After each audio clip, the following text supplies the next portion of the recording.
কারণ কুফা শহরে একটা ছাগল চুরি হয়েছিল। সেই ছাগলটা অনেক তালাশ করা হলো, কিন্তু সেই ছাগলটা পাওয়া যায় নাই। ইমামে আজম আবু হানিফা কসাইকে জিজ্ঞেস করলো, একটা ছাগল কতদিন হায়াত পায়, কতদিন বাঁচে? কসাই বলল, একটা ছাগল সর্বোচ্চ 6 বছর বাঁচতে পারে, তারপরে মরে যায়। যেদিন ছাগলটা চুরি হয়েছে সেদিন থেকে 7 বছর ছাগলের গোস্ত খাই নাই। যে আমি যদি ছাগলের গোস্ত খাই, বাজারে ছাগলের গোস্ত বিক্রি করে, যদি সেই ছাগলটা ওই চোরা ছাগল হয়, হয়তো চোরা ছাগলের গোস্ত পেটে যাবে, সেই ভয়ে ছাগলের গোস্তই খাই নাই। আল্লাহর ভয় কাকে বলে? ইমামে আজম আবু হানিফা রহমতুল্লাহ আলাইহি যত বড় ইমাম ছিলেন, তত বড় ব্যবসায়ী ছিলেন। কাপড়ের ব্যবসা করতেন, হোলসেল ব্যবসা। ব্যবসা কি আমাদের দেশে ছোটখাটো ব্যবসা না। ইমামে আজম আবু হানিফা রহমতুল্লাহর যে ব্যবসা ছিল, কাপড়ের ব্যবসা, ওনার শুরু হিসাব নিকাশ করার জন্য ম্যানেজার ছিল 300 জন। 300 জন যদি ম্যানেজার রাখতে হয়, ব্যবসাটা কত বড়! এত বড় ইমাম মুসলমানদের সমস্যার সমাধানও দিচ্ছে, আবার এদিকে ব্যবসাও চালাইতেছে। দোকানে গিয়ে গিয়ে খবরগিরি করতেন, দেখতেন সব ঠিক আছে কিনা। একটা দোকানে একটা কাপড় ছিল একটু কুটা, ছিদ্র।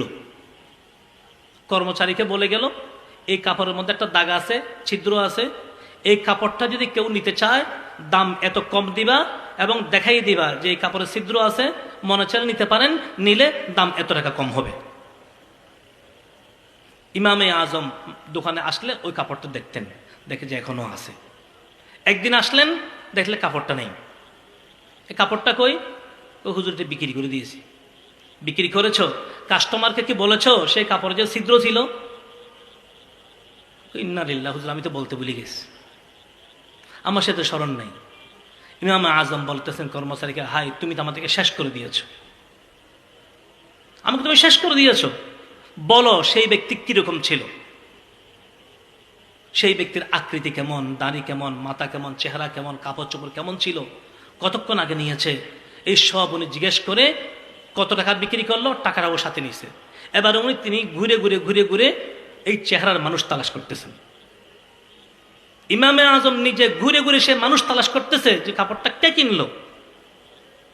এখন কর্মচারী যে আকৃতি বলেছে, একজন মানুষের চেহারা সেরকম মিলতেছে।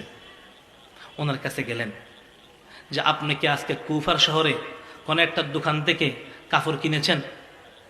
হ্যাঁ কিনেছি। কাপড়টা কি সাথে আছে? আছে। একটু দেখান। কাপড়টা বাইর করলো, দেখতেছে ওই কাপড়ই। তখন বলতেছেন, এই কাপড়টা যা আপনি নিলেন, এই কাপড়টার মধ্যে একটা ত্রুটি আছে, ছিদ্র আছে। আমার কর্মচারী আপনাকে সেই কথা বলতে ভুলে গিয়েছে। এখন আপনি যদি কাপড়টা রাখেন তাহলে এত টাকা ফিরে পাবেন, আর যদি কাপড়টা না নিতে চান, কাপড় দিয়ে দেন, সব টাকা ফিরিয়ে নেন। সেই ব্যক্তি ইমামে আজমের দিকে তাকিয়ে আছে যে এরকম ব্যক্তিও কি দুনিয়াতে এখনো আছে? আমরা তো চাই যে ছিদ্র থাকলে এটা একটু ভিতর দিকে দিয়ে কোনো বিক্রি করে দিই, তারপর লেখা থাকে বিকৃত মাল ফেরত দেওয়া হয় না, বিকৃত মাল ফেরত দেওয়া হয় না।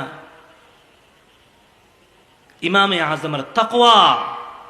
কিন্তু সেই ইমামে আজম আবু হানিফা রহমতুল্লাহ আলাইহি সম্পর্কে একদল আমাদের দেশে তৈরি হয়েছে, তারা বলে ইমাম মানা জায়েজ নাই, ইমাম মানার দরকার নাই, ইমাম মানতে হবে না, মাযহাব মানতে হবে না, তারা নাকি আহলে হাদিস। আমার ভাইরা, যুবক ভাইদেরকে লক্ষ্য করে বলতেছি, শিক্ষিত ভাইদেরকে বলতেছি, আহলে হাদিস নামের যে দলটা এখন আছে, এটা হলো সবচেয়ে বড় ফিতনাবাজ। মুসলমানদের যুব সমাজকে ধ্বংস করে দিচ্ছে, ঈমান আকীদা ধ্বংস করে দিচ্ছে। কিন্তু বলে কি বুখারী শরীফ, মুসলিম শরীফ, বুখারী শরীফ, মুসলিম শরীফ। বুখারীতে আছে, মুসলিমে আছে। আজকে আমাদের যুব সমাজ যারা স্কুল কলেজে ভার্সিটি লেখাপড়া করে, তারা তো অনেক সময় যারা একটু ধার্মিক, তাদেরকে গিয়ে ধরে, এই যে বুখারী শরীফ এরকম আছে, তখন তারাও মনে করে যুবকরা, হ্যাঁ ঠিক তো, হাদিসটা তো বুখারী শরীফের হাদিস, তাহলে আমাদের হুজুর এটা বলে না কেন? খুব খেয়াল করবেন। আচ্ছা বলেন তো, তারা যদি সেরকম হাদিস পেয়ে থাকে, তাহলে এই হাদিসগুলি, আপনার কাছে এক টুকরা স্বর্ণ আছে, এই স্বর্ণটা কি 21 ক্যারেট না 22 ক্যারেট? এটা কি খাঁটি না ভেজাল? এটা যাচাই করার জন্য যাবেন কোথায়? মুদির দোকানে, লাকড়ির দোকানে, না স্বর্ণের দোকানে?